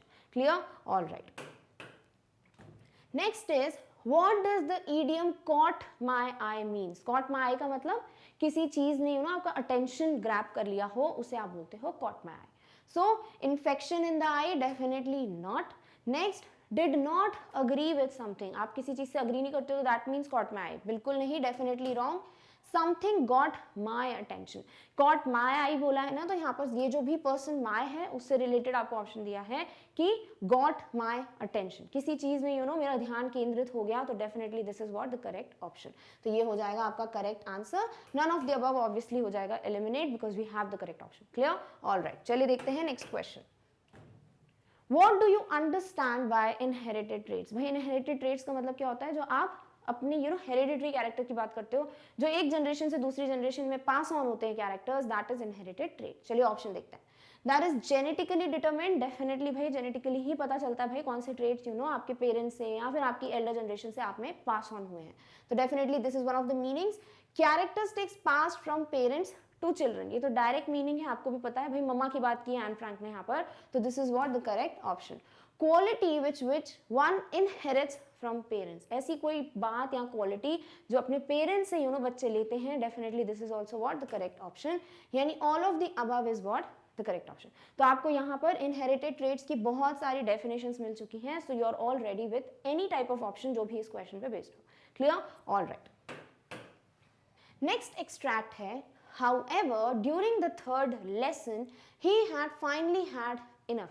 अब देखो यहाँ पर जब आपको पता है कि फर्स्ट ऐसे दे देती हैं एन फ्रैंक, उसके बाद क्या होता है कि 2 लेसन तक कुछ नहीं बोलते, उनके जो टीचर हैं, जो मिस्टर कीसिंग हैं, वो उन्हें कुछ नहीं बोलते।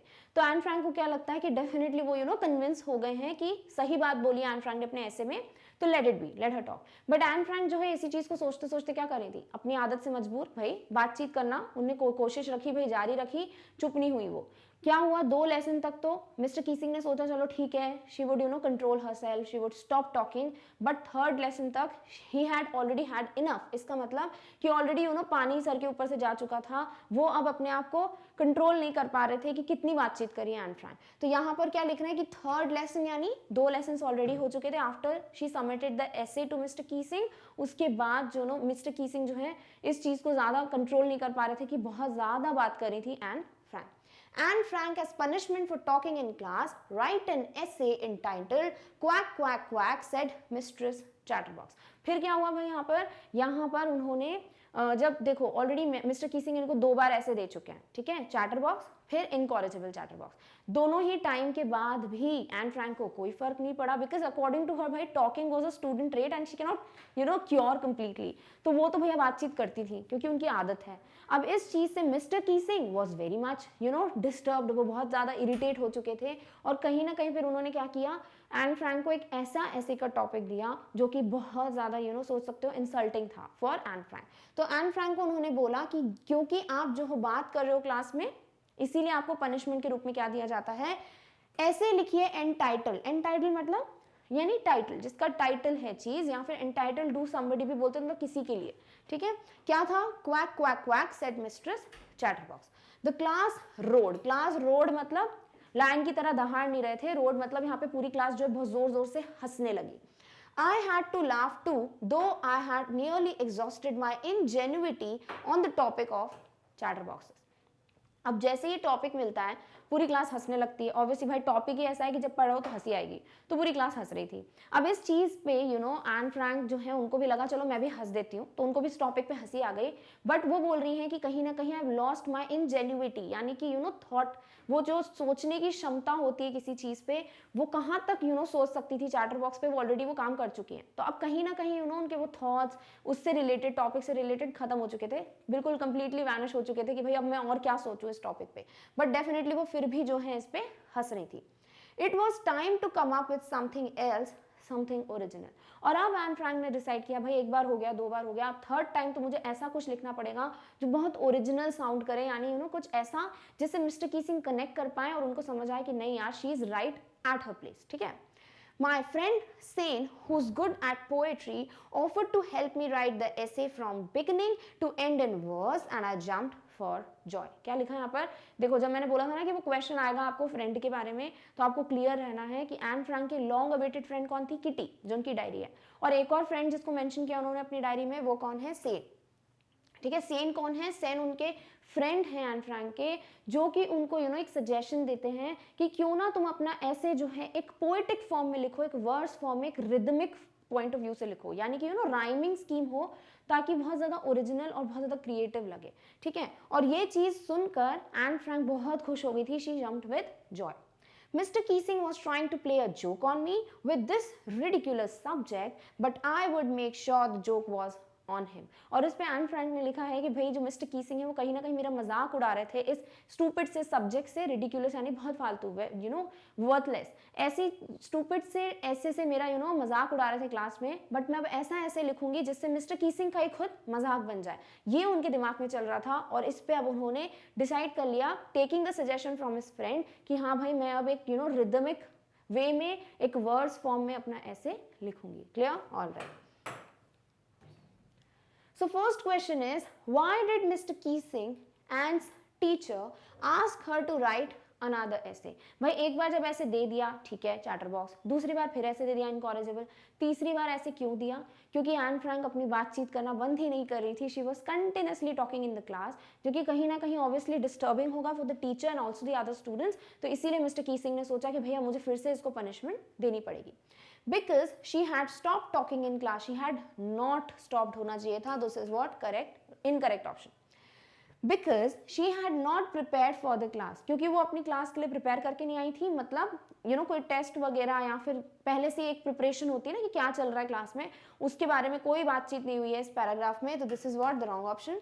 Because she had not stopped talking in the class, definitely this is the answer, क्योंकि भाई वो कंटिन्यूसली बातचीत कर रही थी, चिट चैटिंग कर रही थी, तो इसीलिए क्या हो जाएगा, ये हो जाएगा correct option. The reason for Anne's teacher to again punish her with an essay, because she had asked for it, definitely नहीं भाई, कोई पनिशमेंट के लिए क्यों पूछेगा, तो इसीलिए थर्ड ऑप्शन क्या हो जाएगा आपका correct answer for this particular question. Clear? All right, चलिए देखते हैं next question. What did Saint suggest and जो उनका दोस्त था एन का, उन्होंने क्या सजेशन दिया कि भाई वर्ड्स फॉर्म में, पोएटिक फॉर्म में एक राइमिंग स्कीम को फॉलो करते हुए अपना ऐसे लिखो। To write the essay in prose, बिल्कुल नहीं, prose is what, to write an essay without a rhythm, यानी जो चैप्टर चलता है ना पैराग्राफ्स, उसे आप बोलते हो प्रोज, और जो कि पोएटिक फॉर्म होती है, पोएम्स वगैरह होती हैं, उन्हें आप कहते हो वर्ड्स फॉर्म। ठीक है, तो प्रोज तो ऑपोजिट हो गया। To write the essay in rhythm, definitely एक रिदम फॉलो करते हुए लिखो अपने ऐसे को, this was the suggestion given by her friend. To write the essay in paragraphs, definitely not, paragraph और प्रोज क्या है, दोनों सेम है। To write the essay in lines, no, यानी करेक्ट ऑप्शन क्या है, to write the essay in rhythm, एक rhyming scheme follow हो, इसको फॉलो करते हुए उनके फ्रेंड सेन ने उनको सजेशन दिया था कि भाई इस तरीके से अपना ऐसे लिखो। Clear? All right, next is find out the word which means deserving और इनवाइटिंग मॉकरी, यानी कि कुछ ऐसा वर्ड जो कि बोलता है कि जो डिजर्व करते हो या इनवाइट कर रहे हो हम किसे, मोकरी को, यानी कि किसी फॉर एग्जांपल किसी चीज से आप इरिटेट कर रहे हो किसी को, या फिर किसी चीज से किसी को क्रिटिसाइज कर रहे हो, बैडली ट्रीट कर रहे हो, that is what is asked here. ठीक है, फर्स्ट इज एंटाइटल्ड। एंटाइटल्ड मतलब भाई जो टाइटल गिवन था यहाँ पर, तो definitely this is not the one. Verse, भाई ये तो राइटिंग की बात हो गई पोएटिक फॉर्म में। रिडिक्यूलस, रिडिक्यूलस यानी फालतू, है ना, बिल्कुल, यानी जिसके थ्रू आप किसी को मजाक बना रहे हो किसी का, that is what mockery means, right. तो यहाँ पर क्या बोला है कि रिडिक्यूलस टॉपिक था जिसकी वजह से वो एन फ्रैंक का सॉर्ट ऑफ इनडायरेक्टली इंसल्ट करना चाह रहे थे, मजाक उड़ाना चाह रहे थे, ऐसा एन फ्रैंक का मानना था। तो यहाँ रिडिक्यूलस वर्ड जो है वो यही बताता है, समथिंग विच डिजर्व्स और इनवाइट्स मॉकरी। ठीक है, फन, इल ट्रीटमेंट। नेक्स्ट इंजेन्युइटी, इंजेन्युइटी मतलब एक तरीके से वो सोच विचार किसी भी टॉपिक पे अपना एक क्लेवर थिंकिंग जो प्रोसेस होता है, दैट इज इंजेन्युइटी। तो definitely this is not the word जो कि इस मीनिंग को इंडिकेट कर रहा है। तो करेक्ट आंसर क्या हो जाएगा, ridiculous. Clear? All right, next is the word dash means the ability to invent things and solve problems in a clever and a new way, यानी कि एक ऐसी स्किल या कला जिसकी मदद से आप अपना दिमाग यूज करके किसी भी चीज को एक डिफरेंट वे में, एक क्लेवर वे में, क्रिएटिव वे में आप सामने रखते हो। ठीक है, उस चीज को हम क्या बोलते हैं? तो अभी डिस्कस किया हमने कि भाई इंजेन्युइटी का मतलब क्या होता है कि एक क्लेवर प्रोसेस जो होता है ना, थॉट प्रोसेस, उसे हम बोलते हैं इंजेन्युइटी। यानी यहाँ एन फ्रैंक का जो दिमाग चल रहा था क्लेवर वे में, अलग वे में इस चैटर बॉक्स टॉपिक को ऐसे में बताना, वो चीज अब इनकी खत्म हो चुकी थी। एन फ्रैंक का वो जो दिमाग था क्रिएटिव वे में अब चलना बंद हो गया था। तो दिस वर्ड यहाँ पे जो आने वाला है वो कौन सा होगा, इंजेन्युइटी। चैटर बॉक्स मतलब भाई जो बहुत बातचीत करते हैं, वेरी टॉकेटिव, उन्हें हम बोलते हैं आप चैटर बॉक्स हो। Ingenuity, yes this is the correct answer. Exhausted यानी थक जाना। ठीक है, पूरी तरीके से गिव अप कर देना किसी चीज के बारे में, बार बार वो चीज करते करते आपको क्या लगता है, थक चुके हैं, that is what exhausted. Next entitled, entitled मतलब जो टॉपिक दिया था। ठीक है, तो करेक्ट आंसर क्या हो जाएगा, इंजेन्युइटी, यानी कि आपके पास मीनिंग है अब इंजेन्युइटी का, ability to invent things and solve problems in a clever and a new way, creative way में किसी चीज को भी करना, that is what ingenuity means. Clear? All right, next extract है, I finished the poem and it was beautiful. It was about a mother duck and a father swan with 3 baby ducklings who were bitten to death by the father because they quacked too much. अब जो है, जब एक idea मिल गया कि भाई एक तो पोएम फॉर्म में लिखो, और अब जो है एन फ्रैंक के दिमाग में एक ये चीज़ आई कि मुझे कुछ ओरिजिनल लिखना है, राइट। तो उन्होंने डिसाइड किया कि मैं एक स्टोरी बताऊंगी। वो स्टोरी क्या थी कि भाई यहाँ पर एक मदर डक और एक फादर स्वान की बात हो रही है, जिनके 3 डकलिंग्स हैं, यानी छोटे बेबी डक्स हैं और वो जो है अपने पापा के द्वारा दे वर बिटन टू डेथ, यानी कि दे वर बोल सकते हो किल्ड जस्ट बिकॉज वो बहुत ज़्यादा क्वैक क्वैक करते थे। ठीक है, अब ऐसा क्यों बोला भाई कि ये एक जो लाइंस हैं किस तरीके से आपको पता चलता है कि हाँ भाई कहीं ना कहीं अब ये टॉपिक को सपोर्ट मिलेगा कि why she talks too much, क्योंकि जो डकलिंग्स हैं obviously they are entitled to quack, यानी अगर डक है तो क्वैक क्वैक तो करेंगे ही, राइट। तो फिर भी अगर उनके पापा ने उनको मार दिया जस्ट बिकॉज वो बहुत ज्यादा क्वैक क्वैक करते थे, तो ये क्या हो गया, ये उनके पापा की स्टुपिडिटी हुई, राइट। तो सेम चीज यहाँ पर एन फ्रैंक का मानना है कि मिस्टर कीसिंग नहीं समझ पा रहे हैं कि बच्चे हैं तो भाई बात तो करेंगे, तो इसीलिए बार बार ये बोलना कि तुम इस पे ऐसे लिख के आओ, ऐसे लिख के आओ, ऐसे चेंज हो जाना, ये बिल्कुल डेफिनेटली पॉसिबल नहीं है, because if I am a student I will talk. तो इस वे में एन फ्रैंक ने अपनी इंटेलिजेंस दिखाते हुए मिस्टर कीसिंग को ये ऐसे दिया।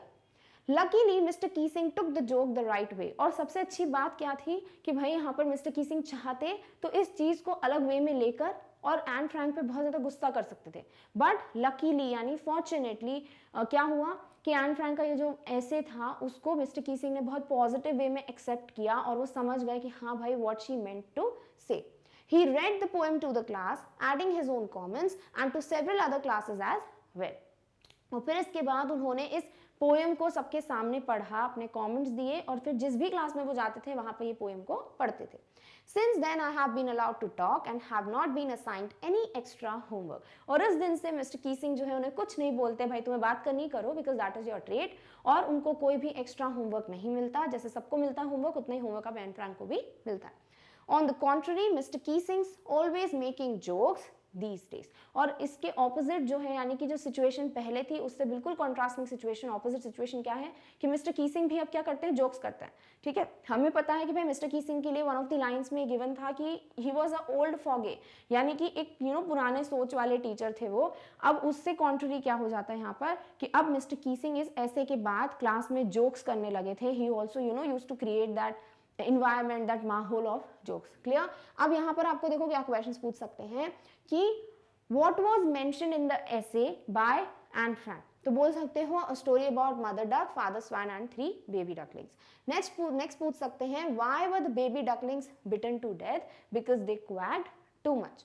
फिर आपसे क्वेश्चन पूछा जा सकता है कि भाई लकीली पे आपको एंटोनिम्स सिनोनिम्स आ सकते हैं, यानी लकीली मीन्स फॉर्चुनेटली, तो पूछ सकते हैं ऑपोजिट क्या हो जाएगा, अनफॉर्चुनेटली। क्लियर? नेक्स्ट आपसे पूछ सकते हैं कि allowed to have been talk, okay, after the essay was submitted by Anne Frank what were the things allowed to Anne Frank? She was allowed to talk in the class and she was not given any extra homework. फिर आपसे पूछ सकते हैं what does on the contrary mean, यानी कि opposite of. फिर पूछ सकते हैं what are the two contrasting situations told here? तो एक तो हो गया कि भाई before Mr. Keesing used to punish Anne Frank for talking too much, but now Mr. Keesing was also making jokes in the class. ठीक है, तो यही कुछ क्वेश्चन है आई थिंक जो पॉसिबल हैं, डायरेक्ट क्वेश्चन है स्टैंजा इस पैराग्राफ में, other than this I don't think any question is possible. Clear? चलिए कुछ क्वेश्चंस जो हैं इस पे हम सॉल्व करते हैं। Why did the father duck kill the baby ducklings? Very easy भाई, क्योंकि father duck ने ऐसा लगता था उनको कि उनके ducklings बहुत ज्यादा क्वैक क्वैक करते हैं, इसीलिए उन्होंने उनको मार दिया। So because they ate too much, नहीं भाई, ate मतलब eat का past, ठीक है, बहुत ज्यादा खाते थे नहीं। Because they slept too much, बहुत ज्यादा सोते थे ducklings, बिल्कुल नहीं। Because they quacked too much, yes this is the correct answer, because they played too much, तो क्योंकि वो बहुत ज्यादा क्वैक क्वैक करते थे इसीलिए उनको they were bitten to death. Clear? All right. Next, what happened when Mr. Keesing read the essay? भाई क्या हुआ अब फाइनली थर्ड टाइम जो ऐसे दिया एन फ्रैंक ने, वो पढ़ने के बाद क्या असर पड़ा मिस्टर कीसिंग पे? Understood the point of view of Anne, क्या वो एन का POV पॉइंट ऑफ व्यू समझ पाए? डेफिनेटली समझ पाए, तो this is what the correct answer. Allowed Anne to talk, उनको बातचीत करने के लिए अलाउ कर दिया गया, बिल्कुल। Started making jokes thereafter, और उसके बाद क्लास में मिस्टर कीसिंग भी जोक्स मारने लगे, डेफिनेटली, यानी सारे तीनों ऑप्शंस जो हैं वो करेक्ट हैं, तो all of the above is the correct answer. Clear? All right. Next is the word which does not means same as given, यानी कि आपको क्या बताना है जिसका मतलब नहीं है। एंटोनिम पूछा है गिवन का। अब गिवन क्या है भाई? देना, तो जिस भी वर्ड में देने की बात होगी वो ऑप्शन नहीं होगा। पहला ऑप्शन अलॉटेड, ठीक है, जैसे हम बोलते हैं ना कि हमें रोल नंबर अलॉट किया गया, ये रूम अलॉट किया गया, यानी कि दिया गया, राइट। तो अलॉटेड और गिवन क्या हो जाएंगे? सेम हो जाएंगे, तो this is the wrong option. Assigned जैसे कि होमवर्क असाइन किया गया या मुझे ये टॉपिक असाइन किया गया यानी गिवन, तो असाइन भी गिवन का सिनोनिम हो गया। डिसअप्रूव यानी कि बिल्कुल अप्रूवल ना मिलना, मना कर देना, तो गिवन का क्या हो जाएगा ऑपोजिट, तो ये हो सकता है आपका आंसर। अपॉइंट, अपॉइंट मतलब किसी चीज के लिए ना अपॉइंटमेंट मिल जाना या किसी को अपॉइंट करना किसी काम के लिए, यानी गिवन दैट रिस्पॉन्सिबिलिटी, तो ये भी क्या हो जाएगा सेम मीनिंग, यानी करेक्ट आंसर क्या हो जाएगा disapprove. Clear, alright. Next is on the contrary means, on the contrary मतलब ऑपोजिट, ठीक है ना, एक सिचुएशन के बिल्कुल हटके बिल्कुल ऑपोजिट जो है सिचुएशन थी, इसीलिए ऑन द कॉन्ट्ररी को यूज किया गया। तो द सेम बिल्कुल नहीं, डेफिनेटली ऑपोजिट होना चाहिए। द डुप्लीकेट बिल्कुल सेम टू सेम नहीं, द ऑपोजिट यस, आइडेंटिकल यानी सेम टू सेम, यानी ये तीनों जो ऑप्शंस हैं सेम, डुप्लीकेट, आइडेंटिकल, ये एक जैसे हैं, किसी चीज कोई चीज सेम हो, एज इट इज हो, तो definitely these three are what wrong option. Correct option क्या है द ऑपोजिट, यानी ऑन द कॉन्ट्ररी का मतलब किसी चीज का बिल्कुल उल्टा, विपरीत। Clear, all right. So with this we come to an end of our topic which is extract based questions based on the chapter from the diary of Anne Frank। अब इस चैप्टर में बहुत से आपको पैराग्राफ्स गिवन हैं, many questions are like direct questions, right, अगर आपको clear है हर एक लाइन तो आप हर एक क्वेश्चन के ऑप्शंस देखकर आंसर पता कर सकते हो, बट वोकैब बेस्ड क्वेश्चंस के लिए you have to practise as much as you can, जितने नए वर्ड्स ढूंढ सकते हो ढूंढो, मीनिंग क्लियर रखो हर एक वर्ड का, देन डेफिनेटली हर एक question will be like butter for you, मक्खन की तरह सॉल्व हो जाएंगे। क्लियर, ऑलराइट, चलिए I think that you are all clear with every type of question which can come from the chapter from the diary of Anne Frank। Now in the next video we will discuss some long answer type questions जो कि हमारे इस chapter पे based होंगे। Till then take care of yourself, और इस topic की notes की लिंक आपको डिस्क्रिप्शन बॉक्स में मिल जाएगी। Thank you so much for watching, bye.